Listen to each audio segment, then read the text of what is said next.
Bonsoir, merci d'avoir cliqué cette vidéo.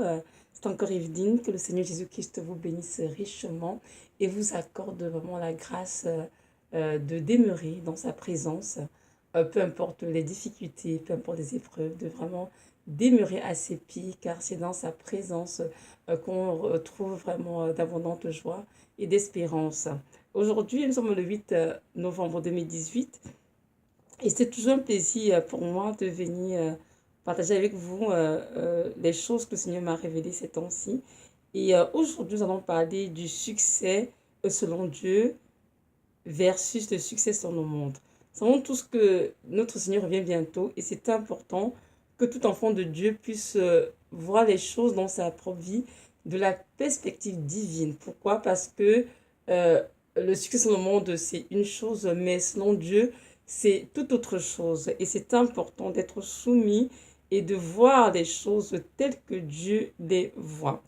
Dans le monde, le succès euh, euh, s'exprime vraiment comme avoir une voiture, une belle maison, vraiment la richesse matérielle, quoi, tout simplement, richesse financière, avoir beaucoup d'argent, avoir beaucoup de diplômes, faire une belle carrière, bref, hein, toutes les choses du monde, quoi. Euh, mais donc comprendre que le succès selon Dieu, ce n'est pas du tout la même chose. C'est important de comprendre que notre Dieu est esprit et que lui, il voit les choses de manière spirituelle. Nous allons lire ensemble un texte dans Éphésiens 1, non, Éphésiens 1, pardon, oui, le verset 3. Ça dit ceci. Éphésiens 1, verset 3 dit ceci. Béni soit Dieu, le Père de notre Seigneur Jésus-Christ, qui nous a bénis de toutes sortes de bénédictions spirituelles dans le céleste en Christ. Donc voilà, ici le Seigneur nous dit par l'apôtre Paul que béni soit le Père de notre Seigneur Jésus-Christ, qui nous a bénis tous, hein, de toutes sortes de bénédictions spirituelles dans le céleste. Donc tous les enfants qui ont donné vie au Seigneur Jésus-Christ, qui marchent vraiment à sa suite dans l'obéissance, sont bénis déjà de toutes sortes de bénédictions spirituelles. Donc l'obéissance au Seigneur doit d'abord être spirituelle avant d'être physique. Et même il faut qu'elle soit physique, il faudrait qu'elle ait un impact réel, une portée, je dirais, spirituelle. Donc, en tant qu'enfant de Dieu, il est important qu'on puisse se repositionner pour comprendre clairement la pensée de Dieu à cet égard. Notre Dieu, lorsqu'il parle de bénédiction, de succès selon lui, c'est vraiment un enfant de Dieu qui marche selon les principes du royaume du Seigneur, qui a une vie conforme à la parole de Dieu, qui manifeste tout simplement les fruits de l'esprit, hein, mentionnés en Galates 5, 22, c'est-à-dire l'amour, la paix, la joie, la bienveillance, la bonté, la patience de soi, etc. C'est important de manifester ces fruits parce que nous sommes les enfants du Seigneur et en nous réside son Esprit Saint. Donc ces fruits doivent être visibles dans nos vies, tout simplement par les païens et par les chrétiens. Donc un enfant de Dieu ne doit pas s'affairer sur cette terre, pardon, à s'acquérir des richesses matérielles, financières, autre de choses, une position sociale quelconque, mais doit vraiment s'affairer à s'assurer que sa vie est en conformité avec la parole du Seigneur. Si nous continuons de lire toujours dans Éphésiens 1, des versets 15 à 18, ça dit ceci. Donc, ça, c'est l'apôtre Paul là, qui est en train d'exhorter sur les Éphésiens. Et donc, si nous prenons, comme je viens de dire dans le même livre, Éphésiens 1, des chapitres 15 à 18, ça dit ceci. Je vais lire rapidement. C'est pourquoi moi aussi, ayant entendu parler de votre foi, au Seigneur Jésus-Christ et de votre charité pour tous les saints, je ne cesse de rendre grâce pour vous, faisant mention de vous dans mes prières, afin que le Dieu de notre Seigneur Jésus-Christ, le Père de gloire, vous donne un esprit de sagesse et de révélation dans sa connaissance, et qu'il illumine les yeux de votre cœur, pour que vous sachiez quelle est l'espérance qui s'attache à son appel, quelle est la richesse de la gloire de son héritage qu'il réserve aux saints.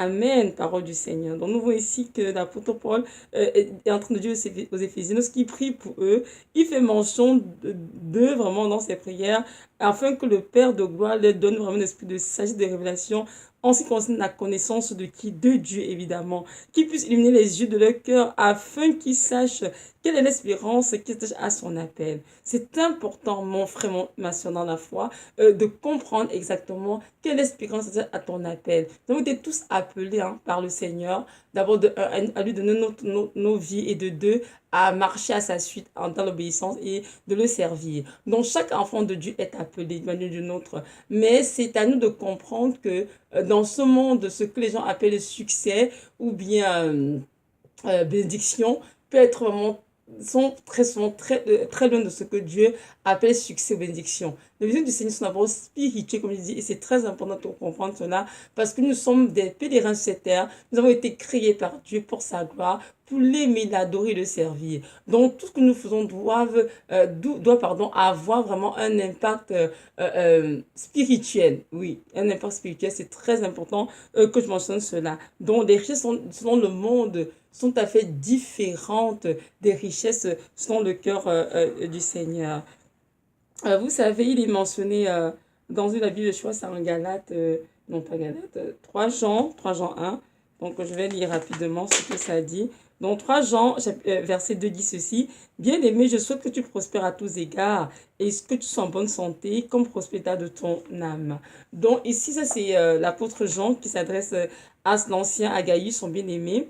Et il lui dit qu'il souhaite qu'il prospère à tous égards. Mais il est important de comprendre que cette prospérité dont il est question ici, c'est une prospérité évidemment qui est spirituelle. Une fois de plus, ce n'est pas l'évangile de prospérité qui met l'accent sur les richesses matérielles, loin de là, non. Ici, prospérer dans ce cadre, ça veut dire être heureux, c'est-à-dire vivre la vie que Dieu a pour nous, vivre une vie qui est en conformité avec la parole de Dieu et vraiment demeurer dans les voies saintes du Seigneur. C'est-à-dire être heureux, être épanoui, avoir du bonheur dans le Seigneur. Nous savons bien que dans ce monde, les gens, il y a beaucoup de païens que nous voyons autour de nous qui ne sont même pas sauvés, mais qui ont de belles maisons, de belles villas, de belles voitures, qui ont des carrières, mon Dieu, des superbes, qui ont de l'argent à gogo, qui ont tout ce qu'ils désirent.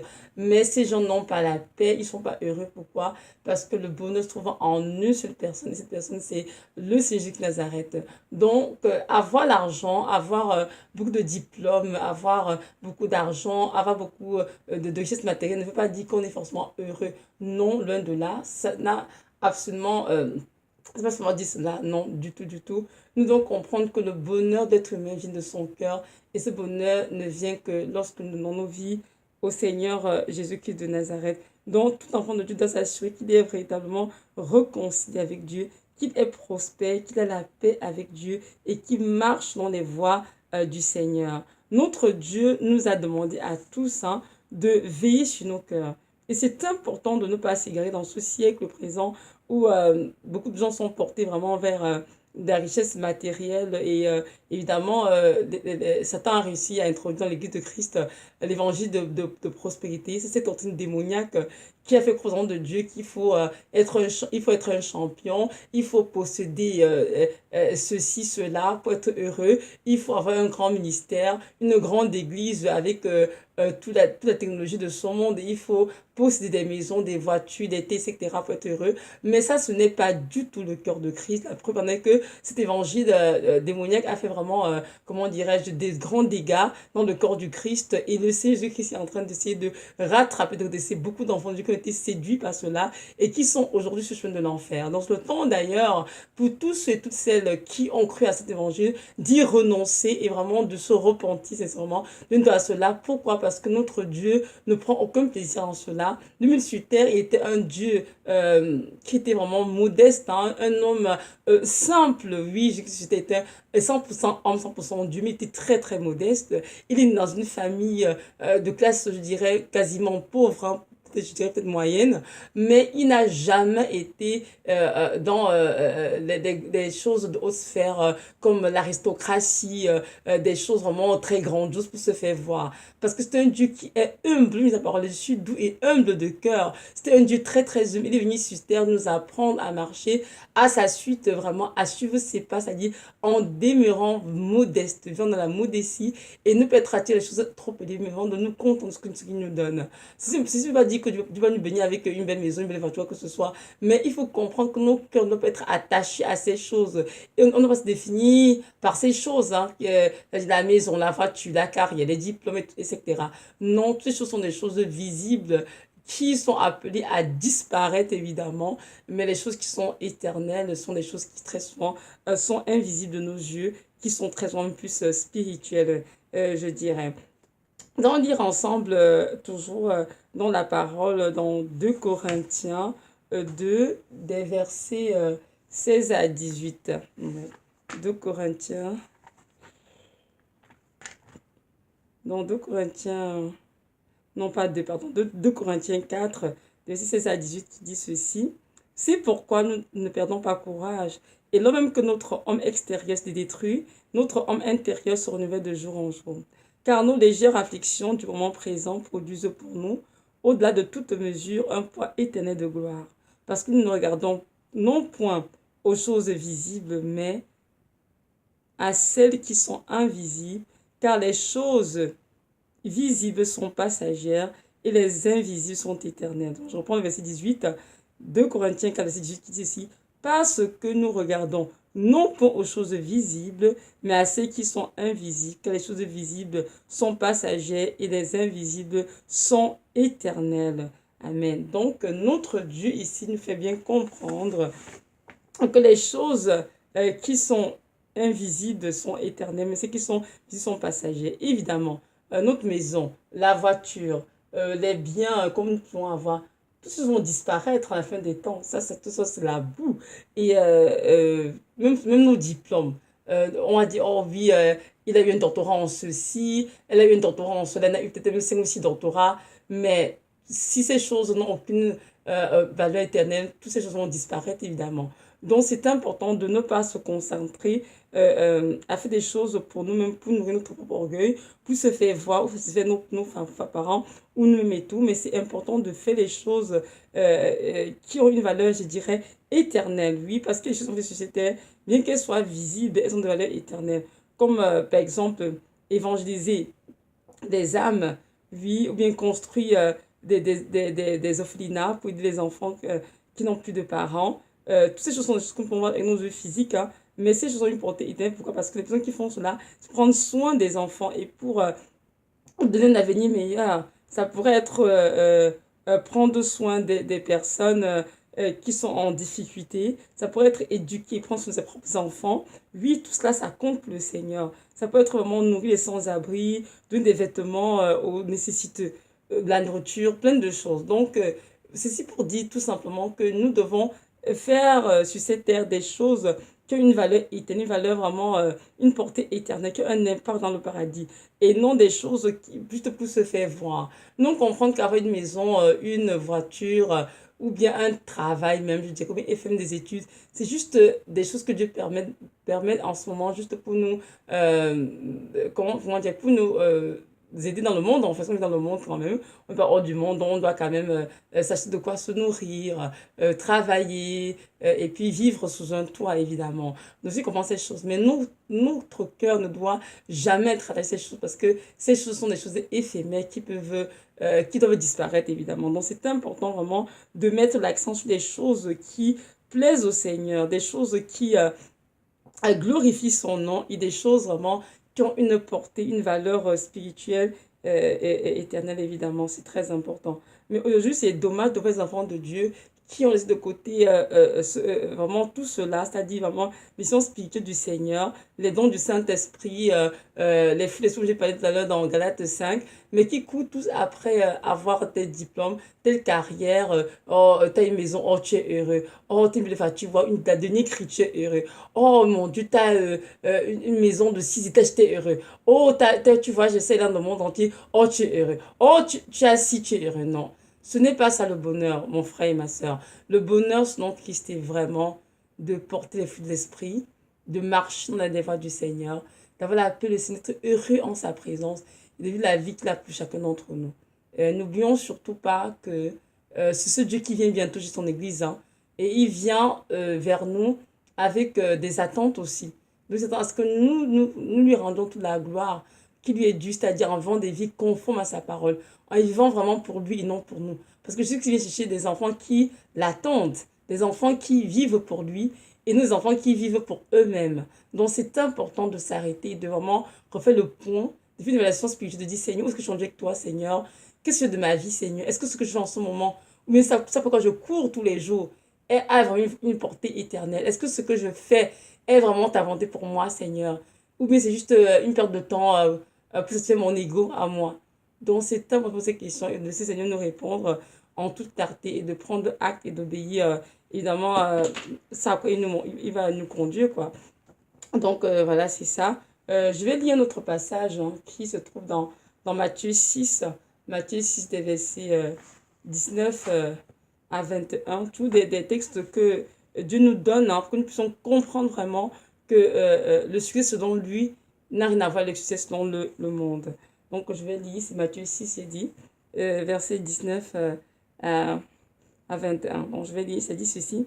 Ne vous amassez pas de trésors sur la terre, où la teigne et la rouille détruisent, et où les voleurs percent et dérobent. Mais amassez-vous des trésors dans le ciel, où la teigne et la rouille ne détruisent point, où les voleurs ne percent ni ne dérobent. Car là où est ton trésor, là aussi sera ton cœur. Parole du Seigneur. Matthieu ici nous fait comprendre tout simplement, non pas Matthieu, pardon, le Seigneur lui met tout, de ne pas amasser des trésors sur la terre. Étant jeune cité, on peut vraiment considérer les maisons, les voitures, les carrières, les diplômes, plein de choses comme des trésors en fait, pour beaucoup d'entre nous. Mais notre Dieu voudrait que nous puissions amasser des trésors là où la teigne et la rouille ne peuvent pas les détruire. Donc, c'est-à-dire, ou au ciel. Donc, cela veut dire que chaque œuvre que vous incitez a un impact dans le monde spirituel, un impact sur notre futur au ciel. Donc, c'est à ça qu'il faut regarder. Seigneur, est-ce que ce que je fais dans ma vie est une œuvre qui a un impact éternel, ou bien c'est juste une œuvre dans la chair pour me satisfaire de ma famille et mes parents, alors que tu n'es pas dedans. C'est important de se poser des questions. Donc, il dit ici, verset 20, amassez des trésors dans le ciel, où la teigne et la rouille ne détruisent point, où les voleurs ne percent ni ne dérobent. Donc, c'est important vraiment de s'arrêter et de dire, Seigneur, je veux vraiment faire des œuvres, en fait, simplement, qui te glorifient et qui ont un impact éternel dans ma vie, qui auront une portée spirituelle dans ma vie, Seigneur, pour ta gloire. Il est dit ici, 21, car là où est ton trésor, là aussi sera ton cœur.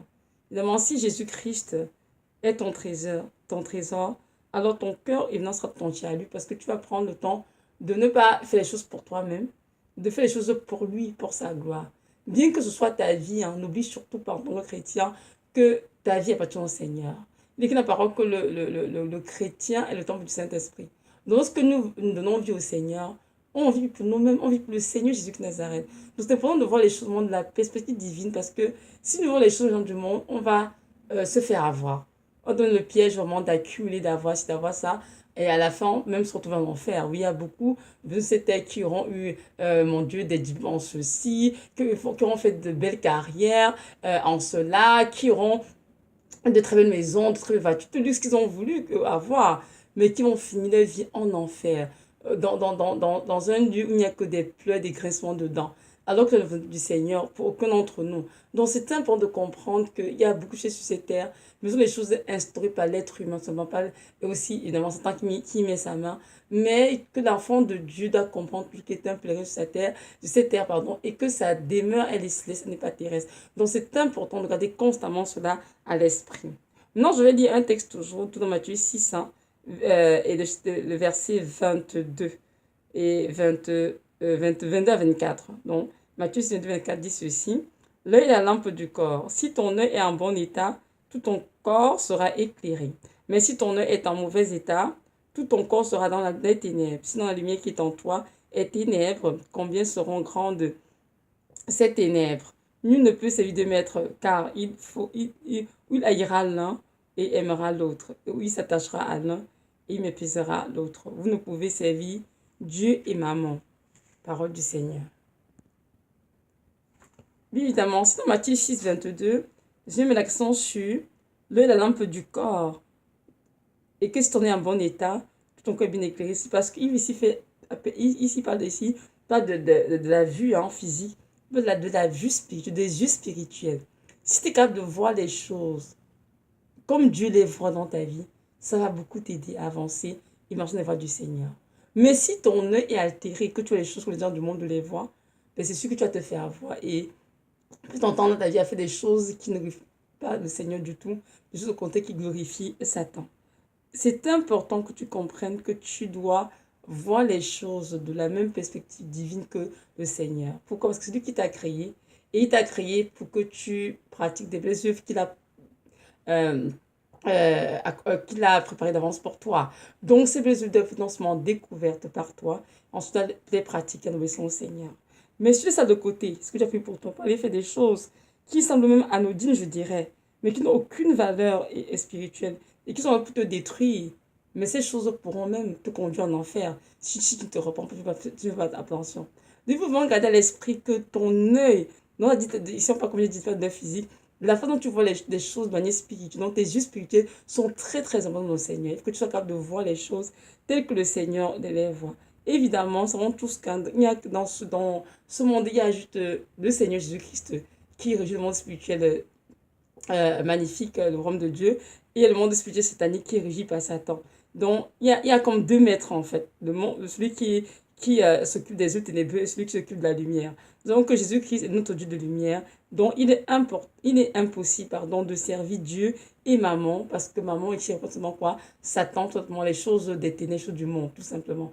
Donc, même si on est dans ce monde, il faut que nous perdions de vue l'essentiel, que nous sommes tout simplement ici pour un temps, mais que notre patrie est céleste et qu'un jour, nous allons retourner à la maison de Père. Et c'est important de recentrer sa vie, de comprendre quelle est ta volonté, Seigneur, pour ma vie, qu'est-ce que tu attends de moi des petites années et vraiment de faire ce que tu attends de nous. Si maintenant, ce qu'on te fait seulement, ce que tu attends de nous, que Dieu soit béni. Mais ce n'est pas ça. C'est au moment d'arrêter de jouer à le Seigneur et de comprendre que c'est là de se réveiller et de faire exactement ce que le Seigneur Christ attend de nous. C'est très important. Vous savez, notre Seigneur, notre Dieu revient bientôt chercher une église sans tache ni ride, une église qui l'attend, une église qui travaille tous les jours, qui veille et prie pour demeurer dans les voies de sainteté, de pureté.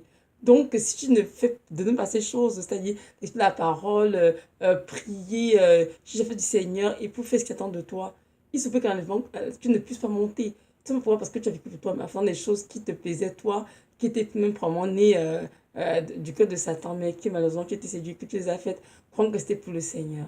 Donc, c'est temps de comprendre que le succès, selon Dieu, ce n'est pas avoir une voiture, une très belle maison, une belle carrière, voyager dans le monde entier, avoir beaucoup d'argent, ou bien avoir beaucoup d'amis, le pouvoir, la notoriété. Non, ça n'a rien à voir avec tout cela.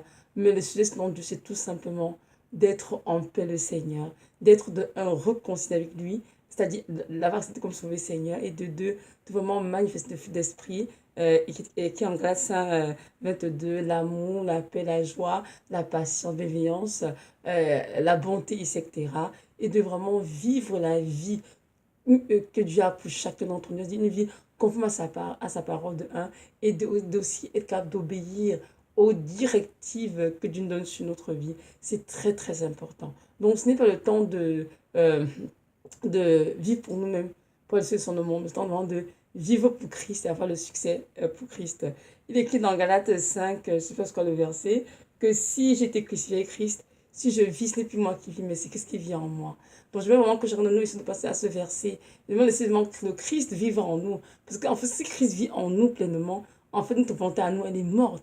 Elle n'existe plus du tout parce que nous vivons vraiment selon le Seigneur. Et ce Dieu vraiment nous a tellement aimés qu'il a tout préparé avant la fondation du monde. Donc tout ce qu'il désire, c'est que nous venions dans sa présence, que nous puissions jouer sa volonté et que nous soyons prêts vraiment à nous humilier et à faire exactement ce qu'il attend de nous. Et non ce que nous voulons faire par orgueil de la vie, ou par convoitise, ou bien pour nourrir notre chair. Donc toutes ces choses sont passagères, elles vont être toutes détruites et malheureusement, il y a des gens qui vont entrer au ciel, comment dirais-je, comme sur le trait du feu, hein, comme dit l'apôtre Paul, c'est-à-dire ils ont failli ne pas entrer du tout. Il y en a aussi un bon de personnes qui ont fini leur vie en enfer alors que c'est l'amour du Seigneur. Donc maintenant, le Seigneur espère encore l'instant de la grâce, temps de se réveiller et de s'assurer que oui, Seigneur, Euh, Est-ce que je marche dans tes voies, Seigneur? Est-ce que je vais dans ta volonté pour chaque domaine de ma vie, Seigneur? Est-ce que cet endroit que je suis en ce moment, qu'est-ce que tu veux pour moi? Est-ce que ce diplôme après lequel je cours, je veux obtenir un diplôme en sciences, hein? Est-ce que c'est ta volonté pour moi, Seigneur? Je t'en prie, Seigneur, parle-moi. Euh, Montre-moi l'éternité, Seigneur, et aide-moi à demeurer sur ce chemin qui est certes étroit, mais qui conduit à la vie éternelle. Notre Dieu nous a demandé également en Matthieu 6, toujours d'ailleurs, hein, 33, je vais lire. Matthieu 6, 33 dit ceci, cherchez premièrement le royaume et la justice de Dieu, et toutes ces choses vous seront données par-dessus tout. Bon, vous lisez la maison, Matthieu 6, c'est très, très, comment on dit, édifiant pour l'enfant de Dieu. Et nous, on comprend en fait que ces choses les choses de ce monde, ça ne sert à rien de s'attacher à ces choses, mais au contraire, il faut vraiment chercher le royaume de Dieu. Parce que c'est tout ce que nous désirons, que ce soit se vêtir, manger, avoir une maison, avoir une voiture. Ces choses sont passagères, mais Dieu nous les donne quand même pour nous aider le temps qu'on sur terre. Mais nos cœurs ne doivent être jamais attachés à ces choses. Nous ne devons jamais définir le succès selon Dieu comme, comme le fait d'avoir ces choses, quoi. Comme oh, j'ai une maison, oh, je suis béni. Oh, je te dis, pomme, université, je suis béni. Oh, je suis béni. Oh, non. Non, non, non, ça, ce n'est pas ça. Il y a des gens du monde, il y en a plein qui sont très intelligents à l'école, qui ont de très beaux diplômes, de belles carrières, de beaux mariages, je dirais, oui, mais qui ont quasiment tout le confort matériel et tout. Mais ils n'ont pas de paix, ils n'ont aucun succès devant Dieu. Devant Dieu, ils n'ont aucun succès. À la fin de temps, s'ils ne sont pas repentis, s'ils n'ont fait le Seigneur, évidemment, ils vont finir leur vie en enfer. Donc, c'est ça. Donc, voilà, j'aimerais juste nous rappeler que notre Dieu est un Dieu puissant.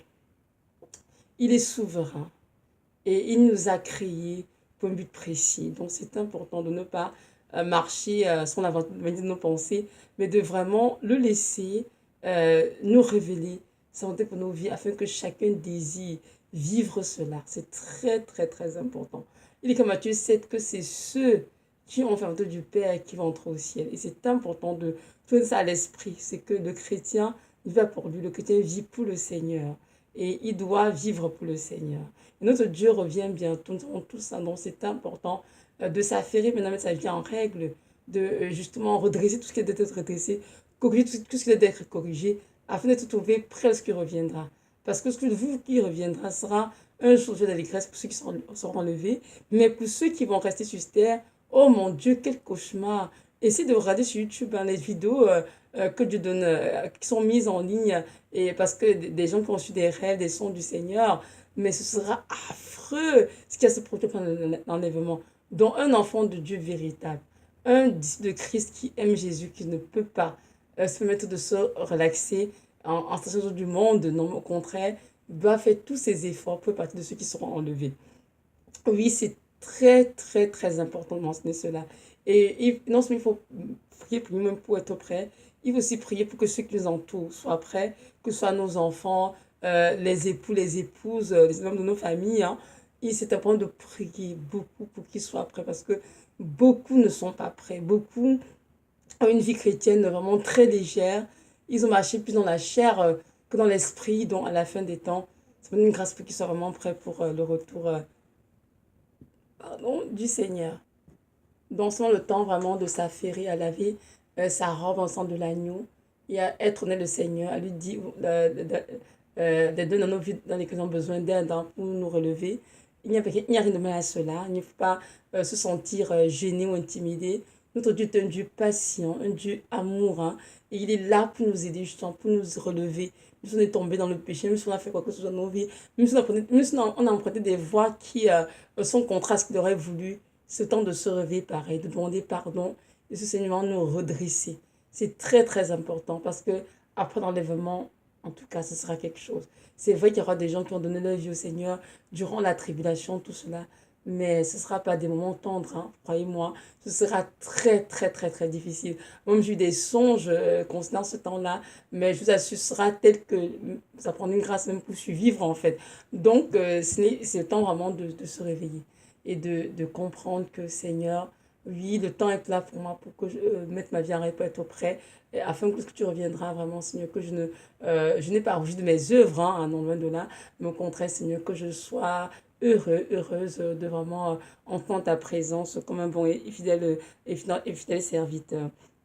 Non, voilà, c'est ça. Maintenant, si tu m'as écouté et que tu ne connais pas encore ce Dieu, oui, j'aimerais te dire que son nom, c'est Jésus-Christ de Nazareth, ce Dieu qui est mort au Golgotha pour toi, qui t'a créé, qui t'a engendré et qui a donné sa vie pour toi. Donc, afin que tu ne périsses pour que tu aies la vie éternelle. Si tu crois en lui, bien évidemment. Donc, je t'encourage vraiment aujourd'hui à faire ce pas de foi, à te repentir de tes péchés, à faire la paix avec Dieu, en te réconciliant avec lui, c'est-à-dire à vraiment l'inviter dans ton cœur comme ton sauveur et ton Seigneur.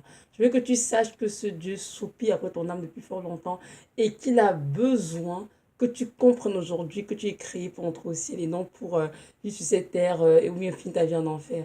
Alors, c'est tout le temps de te réveiller et de prendre la bonne décision qui est vraiment d'ouvrir ton cœur à ce Seigneur. N'aie pas peur, hein. Si tu as des questions, pose-les-lui, il va te répondre parce que c'est un Dieu très doux. Il est rempli de compassion et d'amour et je sais qu'il sait comment il va se révéler à toi. Plus qu'il c'est lui le véritable, le grand je suis, le tout-puissant. Et en dehors de lui, il n'y a point de Dieu. En dehors de lui, il n'y a point de salut. Donc, c'est important de comprendre cela. Donc, voilà, je t'encourage vraiment à faire ce pas de foi. Et je sais que tu ne regretteras pas. Donc, c'est ici que prend fin la vidéo. Je suis richement béni. Et comprenons bien que le succès selon Dieu, c'est vraiment d'être conscient avec lui, de l'appeler le Seigneur, de vivre la vie qu'il a pour nous et de magnifier des fruits d'esprit, évidemment, et de demeurer dans sa volonté, de voir de sainteté, de pureté jusqu'à son retour. Amen.